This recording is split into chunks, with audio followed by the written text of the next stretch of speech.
Baiklah, assalamualaikum warahmatullahi wabarakatuh, sobat-sobat semuanya. Berikut ini kita akan memberikan update informasi penting sekali bagi teman-teman terkait tentang pendataan non-ASN tahun 2022. Jadi baru saja dari BKN ini memberikan yaitu siaran pers BKN terbaru ya, yaitu berisi pengumuman penting untuk semua tenaga honorer, yang mana inilah merupakan langkah awal nanti untuk dilakukan penyelesaian tenaga honorer menjadi ASN, baik itu CPNS, P3K, ataukah juga nanti dialihkan menjadi tenaga outsourcing.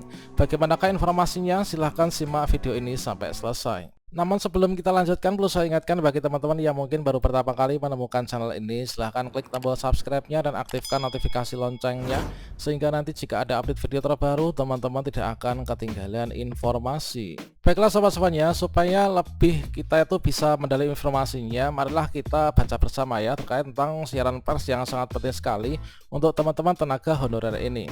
Jadi di sini siaran pers yang dikeluarkan pada tanggal ini adalah merupakan suatu informasi bahwasanya pendataan tenaga non ASN ini nanti berlangsung hingga tanggal 31 Oktober tahun 2022 ya teman-teman.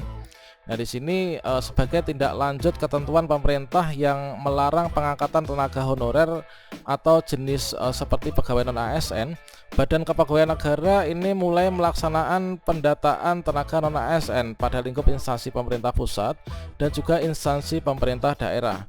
Pendataan tenaga non-ASN itu dilakukan melalui portal web BKN pada pendataan non-asn.bkn.go.id. Bagi teman-teman yang mungkin belum bisa untuk bagaimana cara membuat akun, cara melakukan pendataan, dan juga cara unduh untuk hasilnya, silakan simak video sebelumnya ya.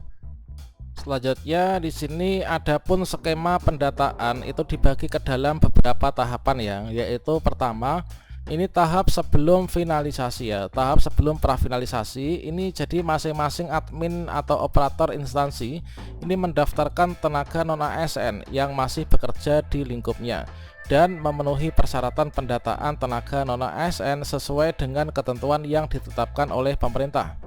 Setelah didaftarkan oleh instansi, tenaga non ASN yang masuk pendataan ini dapat membuat akun ya pendataan.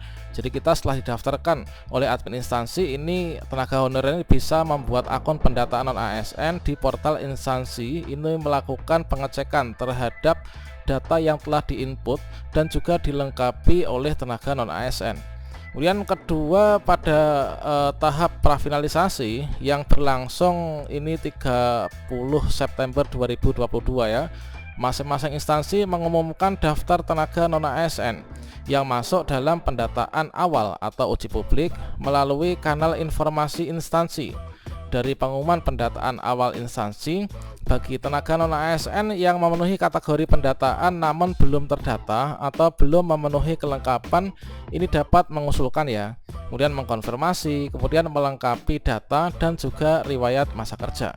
Yang ketiga, pada tahap finalisasi yang berlangsung nanti tanggal 30 Oktober, masing-masing instansi melakukan pengecekan terakhir ya, atau finalisasi akhir.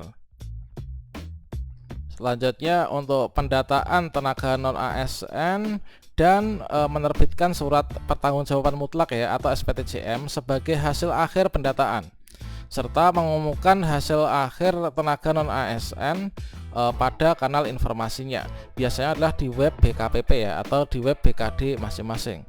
Untuk persyaratan dan kategori pendataan non ASN ini instansi dapat mengacu pada surat Menpan RB ya dengan nomor B1511 MSM 0100/2022 tertanggal 22 Juli 2022 tentang pendataan non ASN di lingkungan instansi pemerintah. Di antaranya yaitu berstatus sebagai tenaga honorer kategori 2 atau THK 2 yang terdaftar dalam database BKN, kemudian juga dari pegawai non ASN atau guru honor ya, guru honor sekolah negeri atau tenaga honorer di instansi pemerintah yang bekerja pada instansi pemerintah. Kemudian yang pembayaran gajinya ini menggunakan APBN ya, inilah untuk instansi pusat, dan juga APBD bagi instansi daerah, bukan melalui mekanisme pengadaan barang atau jasa.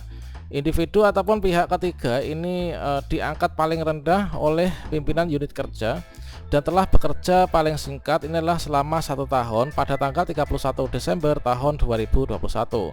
Kemudian berusia paling rendah adalah 20 tahun dan paling tinggi ini adalah 56 tahun pada tanggal 31 Desember 2021 dan masih bekerja aktif pada saat pendataan non-ASN ini.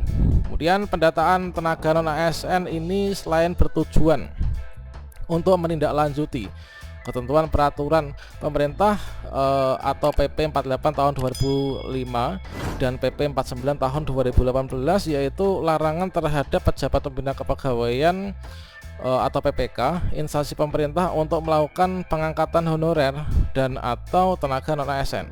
Juga tujuannya adalah untuk mendorong masing-masing instansi pemerintah ini untuk mempercepat proses mapping ya atau pemetaan, kemudian juga validasi. Jadi validasi data dan juga menyiapkan roadmap penyelesaian tenaga non-ASN lah merupakan siaran pers terbaru dari BKN yang ada kaitannya dengan tenaga honorer ya. Jadi di sini mungkin bagi teman-teman yang belum mengikuti pendataan tenaga honorer ini bisa melakukan pendataan asalkan ini memenuhi persyaratan ya. Untuk persyaratannya ini adalah ada 5 seperti yang teman-teman simak tadi. Selanjutnya informasi selengkapnya atau mungkin untuk melakukan pendataan, melihat persyaratannya, alurnya bagaimana, teman-teman bisa masuk ke pendataan non-ASN bkn.go.id. Berikutnya di sini kita akan masuk kepada portal untuk dimana kita itu mengikuti pendataan non-ASN ya. Di sini kita menyiapkan ijazah, SK pengangkatan, KTP dan juga foto terbaru. Nah, berikutnya di sini teman-teman juga bisa melihat untuk alurnya.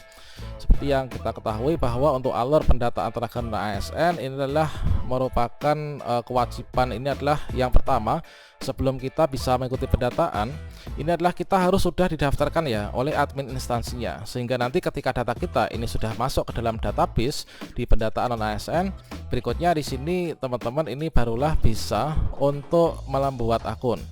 Nah, setelah didaftarkan oleh admin instansi tenaga non-ASN ini dapat membuat akun pendataan non-ASN.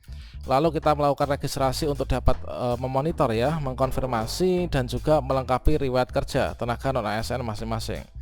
Kemudian kita ini sebagai tenaga non-ASN ini dapat mencetak hasil resume ya berupa kartu pendataan non-ASN.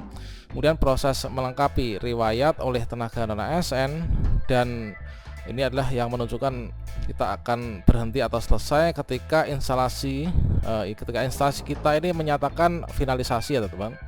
Jadilah merupakan alur untuk pendataan non-ASN di tahun ini. Selanjutnya di sini teman-teman bisa menyimak, ini adalah yang ikut pendataan non-ASN. Ini ada 2 kategori ya. Yang pertama adalah kategori untuk teman-teman THK 2 ya. Nah, ini THK 2 dan juga pegawai non-ASN. Nah, ketika membuat akun tentunya di sini dari teman-teman THK 2 dan pegawai non-ASN ini kita membuat akun, kemudian kita lakukan pengecekan identitas. Berikutnya kalau misalkan di sini kita gagal mengisi data, ini ada notifikasi salah atau belum ditambahkan oleh admin, maka kita menghubungi admin instansinya. Kalau misalkan dalam pengecekan identitas ini kita sudah checklist semua, maka kita tinggal melengkapi data saja ya. Kita siapkan KTP dan juga pas foto. Kemudian kita bisa mencetak kartu informasi pendaftaran. Nah, selanjutnya setelah kita membuat akun, di sini kita yaitu login ya. Nah, di sini kita login dengan menggunakan akun kita tadi. Berikutnya kita melengkapi biodata. Kemudian setelah itu di sini kalau misalkan teman-teman ada permasalahan, di sini sudah disediakan untuk bagian helpdesk ya. Helpdesk di mana tempat kita itu bisa bertanya ya kepada sistem. Nah, helpdesk ini dalam bentuk yaitu FAQ atau pertanyaan sering muncul dan juga helpdesk ya. Nah, selanjutnya berikutnya kalau misalkan sudah clear, di sini kita menyiapkan ijazah untuk nantinya kita upload, kemudian juga kita bisa melengkapi bukti pembayaran dan juga SK jabatan. Ini adalah pada bagian lengkapi riwayat ya teman-teman. Nah, berikutnya kita bisa melihat resume kita yaitu view resume. Nah, selanjutnya yang terakhir ini kita bisa mencetak kartu pendataan non-ASN. Oke, demikian informasi penting ini teman-teman, jangan sampai ketinggalan ya untuk pendataan non-ASN. Semoga bermanfaat. Wassalamualaikum warahmatullahi wabarakatuh.